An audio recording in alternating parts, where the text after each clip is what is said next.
Hello dear students, आज environment का दूसरा सीरीज लेकर आए हैं। पहले सीरीज में हमने वायुमंडल की परतों को समझा था। अब दूसरी सीरीज में हम लोग समझने वाले हैं ओजोन परत। ओजोन परत के बारे में थोड़ा सा हम लोगों ने पिछले क्लास में देखा था कि ओजोन परत कहाँ पाया जाता है। वायुमंडल की जो 5 परतें होती है उसमें जो समताप मंडल जो लेयर होता है यानी जो स्ट्रेटोस्फीयर है वहां पर ओजोन परत पाई जाती है। तो उसी ओजोन परत के बारे में समझने आप।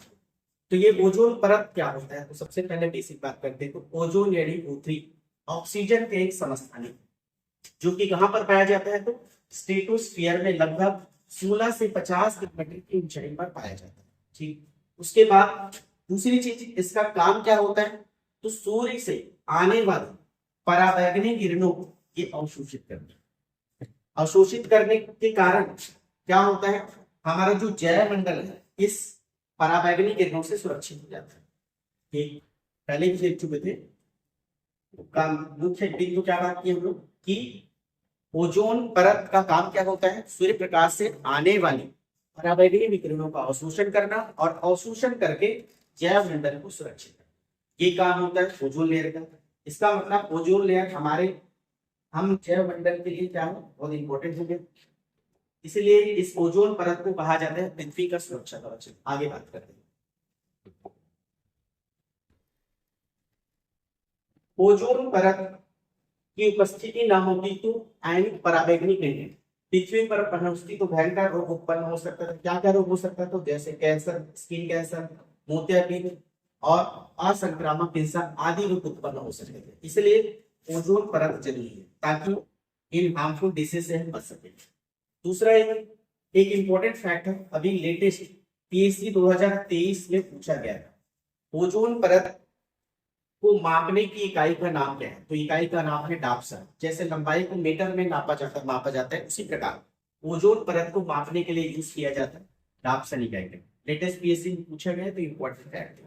ठीक, उसके बाद आगे बात करते हैं पराबैंगनी किरणों के बारे में। जैसे हमने बात किया, सूर्य से आने वाली पराबैंगनी किरणों की अलग अलग कैटेगरी होती है। तो जिसमें पराबैंगनी विकिरण सी होती है वो सबसे ज्यादा खतरनाक, पराबैंगनी विकिरण सी सबसे ज्यादा खतरनाक है। उसके बाद आगे बात करते हैं ओजोन लेयर क्या है। तो ओजोन लेयर पृथ्वी में समताप, पृथ्वी के वायुमंडल में समताप मंडल में पाया जाने वाला एक लेयर है। चूंकि ये लेयर ऐसे बना हुआ है और ये पराबैंगनी किरणों को अवशोषित कर रहा है। यदि यहाँ पर अगर ये हार्म हो जाए, यदि ये डिस्ट्रॉय हो जाए ओजोन लेयर, तो ये पराबैंगनी विकिरणें पहुंच जाएगी पृथ्वी की सतह पर, जो कि ऐसे कुछ रोग उत्पन्न कर सकता है या हमारे जैव मंडल को नुकसान पहुंचा सकते हैं।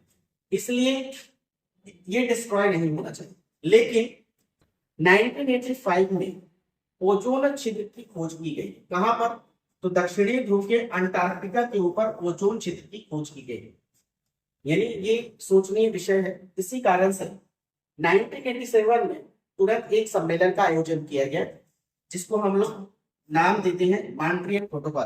क्योंकि चूंकि ये जो सम्मेलन है मॉन्ट्रियल शहर में हुआ था, कनाडा के मॉन्ट्रियल शहर में हुआ था, इसलिए इसका नाम हो गया मॉन्ट्रियल प्रोटोकॉल। किससे संबंधित है, तो ओजोन परत संरक्षण। क्योंकि ओजोन परत में जो ह्रास हुआ है उसकी कमी को उसको भरने के लिए, उसको संरक्षित करने के लिए ये प्रोटोकॉल हुआ। एक सम्मेलन हुआ कब, 1987। कहां पर हुआ, तो कनाडा के मॉन्ट्रियल में। इसलिए इस प्रोटोकॉल का नाम क्या हो गया, मॉन्ट्रियल प्रोटोकॉल। प्रश्न एग्जाम में आएगा मॉन्ट्रियल प्रोटोकॉल किससे संबंधित है, तो ओजोन परत संरक्षण से संबंधित है। मॉन्ट्रियल प्रोटोकॉल कब हुआ, 1987। क्लियर है। और क्या प्रश्न बन सकता है कि ओजोन छिद्र कहां पर खोजा गया है वैज्ञानिकों के द्वारा, तो दक्षिणी ध्रुव के अंटार्कटिका में खोजा गया। कब खोजा गया है, तो 1985 में खोजा गया। तो इतने प्रश्न यहाँ पे बन सकते हैं। आगे फैक्ट की बात करते हैं। अब देखिए ओजोन छिद्र के बारे में तो जान ली। अब ये जो ओजोन छिद्र है इसका कारण क्या है, ओजोन छिद्र या ओजोन परत के ह्रास का कारण क्या है, तो कारण है क्लोरीन गैस। तो ये क्लोरीन गैस आती कहां से, कारण पता चल गया क्लोरीन गैस होगी। तो क्लोरीन गैस का कोई सोर्स भी होता होगा। तो देखिए आगे दिया हुआ है ओजोन परत में यह छिद्र क्लोरीन अणुओं के कारण होती है। क्लोरीन अणुओं के कारण, जो कि क्लोरोफ्लोरोकार्बन में उपस्थित होता है। क्लोरोफ्लोरोकार्बन से जो क्लोरीन निकलती है वही ओजोन छिद्र का या ओजोन ह्रास का कारण। अब ये क्लोरोफ्लोरोकार्बन कहां पर पाए जाते हैं तो देखिए मुख्य रूप से ये अग्निशामक या रेफ्रिजरेटर तथा एरोसॉल में प्रयुक्त होते हैं। इसमें जो लिक्विड या जो सॉल्यूशन प्रयुक्त होता है उसमें CFC होता है और उस CFC से क्या निकलता है तो क्लोरीन गैस, और यही क्लोरीन गैस ओजोन के ह्रास का कारण। ठीक, तो ये कारण भी पता चल गया और ओजोन परत से रिलेटेड जो सम्मेलन हुआ था उसके बारे में पता चल गया। तो एग्जाम पॉइंट ऑफ व्यू से इंपॉर्टेंट फैक्ट क्या क्या है यहाँ पर। पहले चीज ओजोन छिद्र कब देखा गया, 1985 में देखा गया। कहां पर देखा गया, तो दक्षिणी ध्रुव के अंटार्कटिका में देखा गया। उसके बाद ओजोन छिद्र का कारण क्या होता है तो क्लोरीन अणु होते हैं। कहां से आते हैं कि तो क्लोरोफ्लोरोकार्बन से। ये क्लोरोफ्लोरोकार्बन कहां पर प्रयुक्त होते हैं तो अग्निशामकों में, रेफ्रिजरेटरों में जो एरोसॉल प्रयुक्त होते हैं उसमें होता है CFC और उससे निकलते हैं क्लोरीन अणु, और ये क्लोरीन अणु जो होते हैं ओजोन ह्रास का कारण। तो इसीलिए ओजोन संरक्षण से रिलेटेड सम्मेलन हुआ, प्रोटोकॉल तय किए गए 1987 में, जिसको हम लोग मॉन्ट्रियल प्रोटोकॉल के नाम से जानते हैं। ये दिया हुआ है मॉन्ट्रियल प्रोटोकॉल 1987। कहां पर हुआ यह सम्मेलन? कनाडा के मॉन्ट्रियल शहर में ओजोन परत संरक्षण के लिए हुआ था, इसीलिए इस सम्मेलन का नाम क्या हो गया, मॉन्ट्रियल प्रोटोकॉल। और आगे एक और इंपॉर्टेंट फैक्ट यहाँ पर दिया हुआ है वो ये कि इस सम्मेलन के तहत 2045 तक ओजोन छिद्र को भरने का लक्ष्य रखा गया। जो ओजोन छिद्र 1985 में देखा गया उसको भरने का लक्ष्य रखा गया है कब तक, 2045 तक। क्लियर है बात? आगे चलिए।